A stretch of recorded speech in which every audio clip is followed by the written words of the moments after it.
kata yang lebih spesifik di berbagai bidang ulasan tertentu.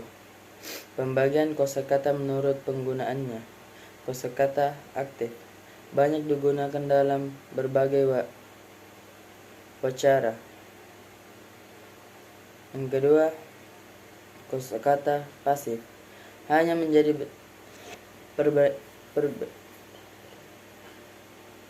perbendaharaan kata seseorang, namun jarang ia gunakan. Biasanya terdapat dalam buku-buku cetak. Penggunaan kosakata populer. Ungkapan sehari-hari yang sering digunakan dalam percakapan atau tulisan bahasa Arab, seperti ungkapan apa kabar, baik saja, terima kasih, sama-sama, dan semoga cepat sembuh. Contohnya, ahlan wa sahlan, jawabannya ahlan bika. Pengenalan dasar tentang fiil. Pengenalan fiil. Fiil adalah kata yang menunjukkan arti, pekerjaan atau peristiwa yang terjadi pada suatu masa atau waktu tertentu, lampau, sekarang, dan yang akan datang. Fiil madi. Ia kata kerja yang menunjukkan terjadinya suatu pekerjaan atau peristiwa yang waktu lampau. Yang kedua, fiil mudhari adalah kata yang menunjukkan arti sekarang atau yang akan datang. Yang ketiga, fiil amar, kata kerja, adalah fiil yang berisi pekerjaan yang dikehendaki oleh mutakallim sebagai orang yang memerintahkan agar dilakukan oleh mukhatab sebagai orang yang diperintah. Pembahasan tentang isim, definisi, dan pembagian. Definisi isim. Isim adalah sebuah nama yang ditunjukkan untuk manusia, hewan, benda mati, dan tumbuhan. Isim berdasarkan jenis dikelompokkan jadi dua, yaitu muzakkar dan muannas. Tanda isim muzakkar yang pertama, tanis, mukhatab, tanis marbuto. Ini tanda lazim yang dimiliki setiap muannas untuk membedakan dari muzakkar. Alif tanis maksurah, setiap isim yang huruf akhirnya alif lazim, dan berharokat fathah sebelumnya. Berikutnya, alif tanis mamdudah, setiap isim yang huruf akhirnya hamzah.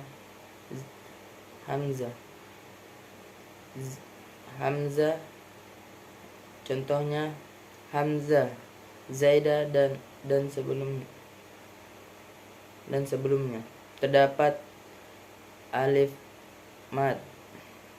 Jenis isim muannas lafzi bentuknya muannas namun bermakna muzakkar. Contohnya Hamzah. Berikutnya muannas maknawi, berbentuk muzakkar namun bermakna muannas. Contohnya Zainab. Yang berikutnya muannas lazim dan maknawi, berbentuk dan maknanya muannas. Contoh Fatimah. Isim berdasarkan jumlah. Isim mufrad adalah isim yang menunjukkan arti tunggal, baik untuk muzakkar maupun muannas. Isim tasniyah atau musanna adalah isim yang menunjukkan arti dua dengan penambahan huruf alif dan nun dalam keadaan rofa, baik untuk muzakkar maupun muannas. Isim jama' adalah isim yang menunjukkan arti banyak, baik muzakkar atau muannas, yaitu isim jama' muzakkar salim, isim jama' muannas salim, dan isim jama' taksir. Isim berdasarkan khusus. Yang keempat, isim berdasarkan khusus. Yang pertama, isim nakirah adalah isim yang kandungan maknanya masih umum, belum diketahui. Yang kedua, isim ma'rifah adalah isim yang maknanya sudah khusus.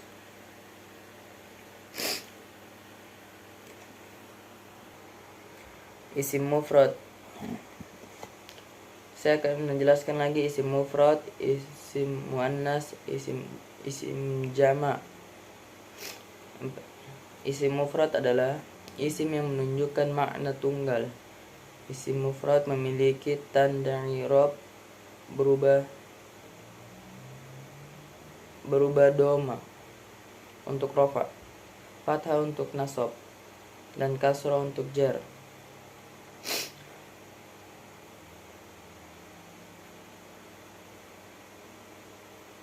Harokat doma saat rafa.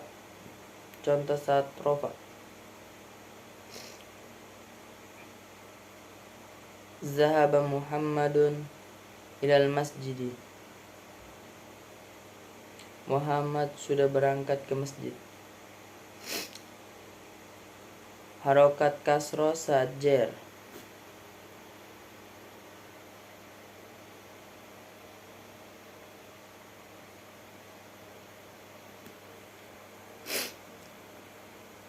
Isim musanna atau isim tasniya adalah yang menunjukkan arti bahwa jumlah benda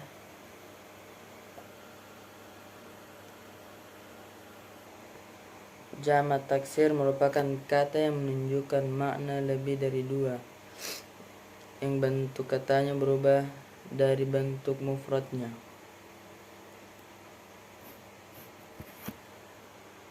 Macam-macam isim jama'. Pengertian isim jama', macam-macam isim jama'. Dan yang ketiga, isim jama'. Jama' muzakkar salim menunjukkan laki-laki. Jadi isim yang menunjukkan perempuan tidak bisa. Perempuan tidak bisa dijadikan muzakkar.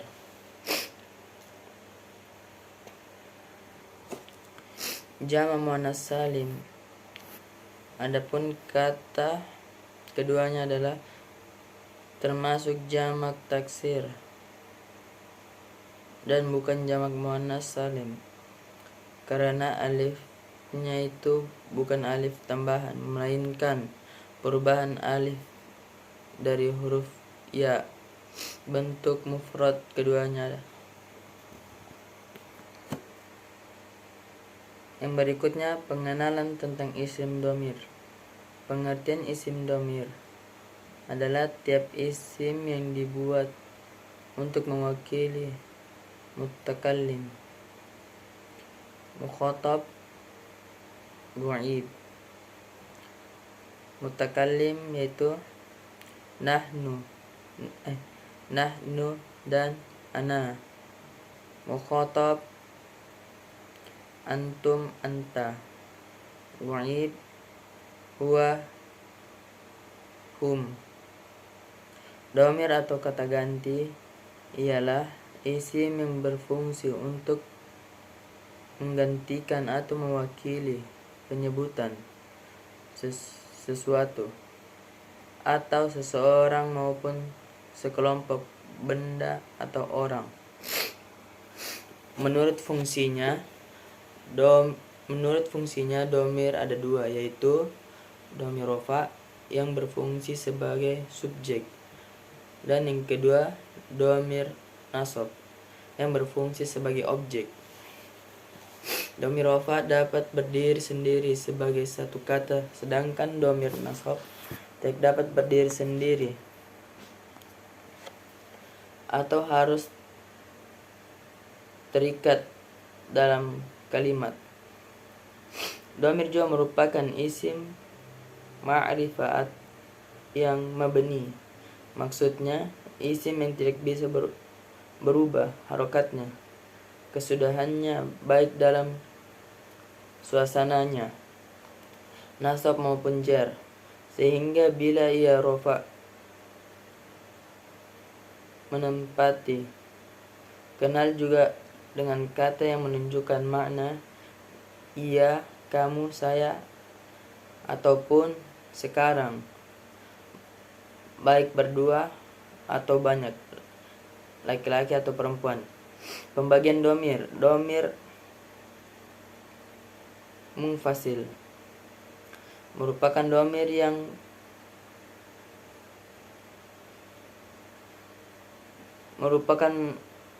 yang penulisannya dipisah dari isim.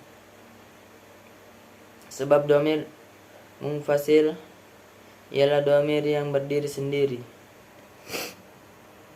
Yang selanjutnya domir muttasil merupakan domir yang menulisannya estafet dengan kata yang beda, berkedudukan sebagai objek. Domir muttasil merupakan domir yang tersembunyi dalam sebuah kata kerja atau fiil. Domir ini tidak tertulis atau tidak terlihat, tapi tidak diketahui dengan melihat formal kata kerja. Mungkin hanya itu yang bisa saya sampaikan. Kurang lebihnya mohon maaf. Saya da'wana subhanakallahumma wa bihamdik asyhadu an la ilaha illa anta astaghfiruka wa atubu ilaik. Assalamualaikum warahmatullahi wabarakatuh. Assalamualaikum warahmatullahi wabarakatuh. Innal hamdalillah nahmaduhu wa nasta'inuhu wa nastaghfiruh wa na'udzu billahi min syururi anfusina wa min sayyiati a'malina. Man yahdihillahu fala mudilla lahu wa man yudlil fala hadiya lahu. Asyhadu an la ilaha illallah wahdahu la syarika lah wa asyhadu anna Muhammadan abduhu wa rasuluh. Marilah kita memanjatkan puji syukur dan kehadirat Allah yang telah memberikan kita nikmat, beribu-ribu nikmat, hingga kita semua terdapat menghitungnya. Perkenalkan, nama saya Ade Wiranata, NIM 2110200073. Saya akan menjelaskan pembagian kosakata, pengenalan kosakata populer, dan pengenalan dasar tentang fiil. Pengertian kosakata al-mufradat. Kosakata merupakan kumpulan kata-kata tertentu yang akan membentuk bahasa. Kata adalah bagian terkecil dari bahasa yang sifatnya bebas. Jenis-jenis kosakata. Rusdi Ahmad Ta'imah memberikan klarifikasi kosakata al-mufradat menjadi 4 masing-masing, terbagi lagi sesuai dengan tugas dan fungsinya. Pembagian kosakata dalam konteks kemahiran kebahasaan. Yang pertama, kosakata untuk memahami baik bahasa lisan maupun teks. Yang kedua, Kosakata untuk memahami baik bahasa lisan maupun teks. Yang kedua, kosakata untuk berbicara,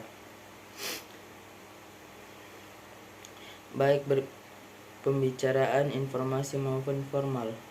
Kosakata untuk menulis, mencakup penulisan informasi seperti catatan seharian dan juga formal, misalnya penulisan buku, majalah, dan lain-lain. Kosakata potensial terdiri dari kosakata konteks dan kosakata analisis. Pembagian kosakata menurut maknanya. Yang pertama, kosakata dasar dan membentuk sebuah tulisan menjadi valid. Misalnya kata benda, kata kerja, dan lain-lain. Kata fungsi. Yang kedua, kata fungsi. Misalnya huruf jar, adawal al-istifham. Yang ketiga, kata gabung adalah kosakata yang tidak dapat berdiri sendiri. Pembagian kosakata menurut karakteristik kata. Yang pertama, kata tugas digunakan untuk menunjukkan tugas. Yang kedua, kata inti khusus digunakan untuk menunjukkan kata yang